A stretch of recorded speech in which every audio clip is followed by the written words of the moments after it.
Nii et stuudios on taas meiega Jaki Dajan ja Arje Hoseran. Samuti Gil Hoffmann, poliitikaanalüütik, kes liitub meie aruteludega siin. Aga Jaki, ma pean kõigepealt sinu poole pöörduma. Ma ei ole kindel, kust alustada, lisades sellele keerulisele olukorrale veel ühe keerulisema kihi. Mis on sinu arvamus presidendi kohta? Kuula, David, ma räägin sellest nii jõuliselt. Jah, ma oletan, et ta kirjutab sellele lepingule ikkagi alla, isegi kui Katar ja Saudi Araabia ei liitu Abrahami kokkulepetega. Aga siiski tead, president Trump mõtleb siin kahele asjale. Ta mõtleb mitte ainult lepingule iraanlastega, vaid kogu Lähis-Ida täielikule muutmisele. Ja kogu Lähis-Ida täielik muutmine on seotud tema pärandiga, milleks on Abrahami kokkulepped. Abrahami kokkulepete laiendamine ja suurim pärl, ütleksin ma, on kahtemata Saudi Araabia. Ta arvab, et tal on nüüd tugev läbirääkimispositsioon, sest Saudi araablased tahavad seda kokkulepet väga, nad palusid seda kokkulepet president Trumpit. Nii et ta üritab siin seoseid luua, need kaks asja omavahel ühendada. Ma oleksin ettevaatlik ütlemaks, et see toimiks, sest ma ei näe, et Saudi Araabia kindlasti mitte enne valimisi siin Iisraelis liituks Abrahami kokkulepetega. Aga on hea, et president Trump seda oma pärandit edasi viib, see on piirkonna jaoks oluline. Ja me nägime sõja ajal Araabia Ühendemiraatide ja Iisraeli vahelist koostööd. See oli silmapaistev.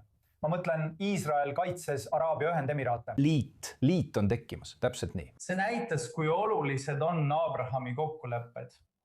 Nii et me kindlasti tahame näha laienemist. Ma ei ole kindel, et see töötaks koos Iraaniga sõlmitava leppega.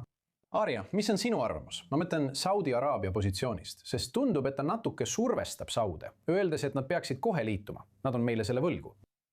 Mis on sinu arusaam Saudi Araabia positsioonist Iraani suhtes ja võimaliku kokkuleppe suhtes praegu? Millisel seisukohal Saudid selles küsimuses on? Saudide arvates mõtlevad nad täpselt vastupidist sellele, mida Trump ütleb. Trump ütleb, et nad on meile võlgu, Saudid ütlevad endamisi, et Trump on hoopis neile võlgu. Trump, USA ja Iisrael tirisid Pärsia lahe Araabia riigid sellesse sõtta. Nemad ei palunud selles sõjas osaleda, aga Iraan ründas neid. Nendega ei konsulteeritud. Kõigi teadete kohaselt ei kaasatud neid ettevalmistustesse. Isegi kui nendega konsulteeriti, siis nende arvamusi ei arvestatud lõpliku otsuse tegemisel. Ja nende riigid sattusid Iraani sihtmärgiks, kuna USA ja Iisrael läksid Islamivabariigi vastu. Nii et ainus mõistlik vaatenurk, mida võiks Trumpi puhul kaaluda, on see, et USA varustab neid riike õhutõrje ja hävituslennukitega, mis aitavad neid riike kaitsta ning nad maksavad selle eest päris rahaga. Nii et nende riikide, isegi Araabia Ühendemiraatide, mis on juba Abrahami kokkulepete osa silmis, ma ei saa aru, miks nad peaksid uuesti liituma. Aga just see taasliitumine, nad ütlevad, et kui keegi vajab selle sõja tõttu kompensatsiooni, siis meie vajame seda Ameerika Ühendriikidelt. Sest me peame oma õhutõrjet täiendama. Me vajame garantiisid, et Iraan ei ründa meid enam. See on väga segadust tekitav, kui see tuleb Trumpilt vähemalt Pärsia lahe ja Araabia riikide silmis, kes on juba välja arvatud Araabia Ühendemiraadid ja Bahrein öelnud, et nad ei kavatse liituda. Saudi Araabia ütles seda. Katar ütles seda. Isegi Pakistan ütles seda. Aga ma mõtlen, mõelge selle peale. Ma mõtlen, telg Araabia Ühendemiraatide ja Iisraeli vahel tõestas end sõjaliselt.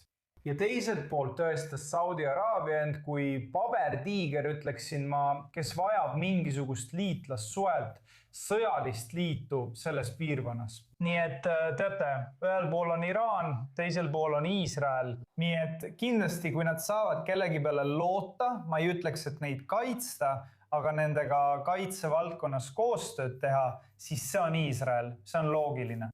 See on loogiline, see tundub mõistlik, aga ma olen sinuga nõus, et Saudi Araabia ei liiguks edasi ilma mingi suurema edasiminekuta Palestiina riigi küsimuses või millegi sarnase osas. Nad on seda ikka ja jälle öelnud.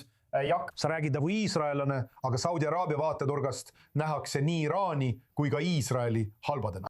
Ja praegu põhjustel, millest ma aru ei saa, nähakse Iisraeli halvemana kui Iraani. Nad on valmis Iraani lepitama. Nad on valmis Iraani ohjeldama. Ja nad pole isegi valmis Iisraeliga suhtlema. Saudi Araabia välisminister ja Iraani välisminister on sõja algusest saadik rääkinud omavahel üle 8, kui mitte 10 korda. Mitu telefonikõnet on Gidon Saar ja Faisal bin Farhan sõja algusest saadik pidanud? Tõenäoliselt 0, võib olla üks, mis peeti kulisside tara. Ja nii, lõpuks ikkagi, isegi pärast kõike seda, mis juhtus. Nüüd ma ei hakka seda seisukohta õigustama, aga mingil põhjusel on Saudi Araabia seisukoht see, et nad eelistavad hoida Iraani enda lähedal justkui karukaisus, et püüda Iraani lepitada ja takistada tal Saudi Araabiat uuesti ründamast. See poliitika ei toimi, sest Iraan jätkab piirkonna ähvardamist, sealhulgas Saudi Araabiat. Aga Iisrael ei ole lahendus. Lisa sellele veel üks mõte, Gill. Absoluutselt. See on Donald Trump, kellel on novembris valimised ees. See on Netanyahu, kes räägib talle kõrva ja kellel on valimised ees septembris või oktoobris. Nad vajavad võitu. Nad ei taha minna nendesse valimistesse sõjast tulles. Nad tahavad minna nendesse valimistesse rahuloojatena. Ja mida iganes tuleb teha selleks, et seda edasi viia, isegi asju, mis praegu meie Iisraeli inimeste jaoks kõlavad naeruväärselt, nende valijate jaoks on see väga oluline.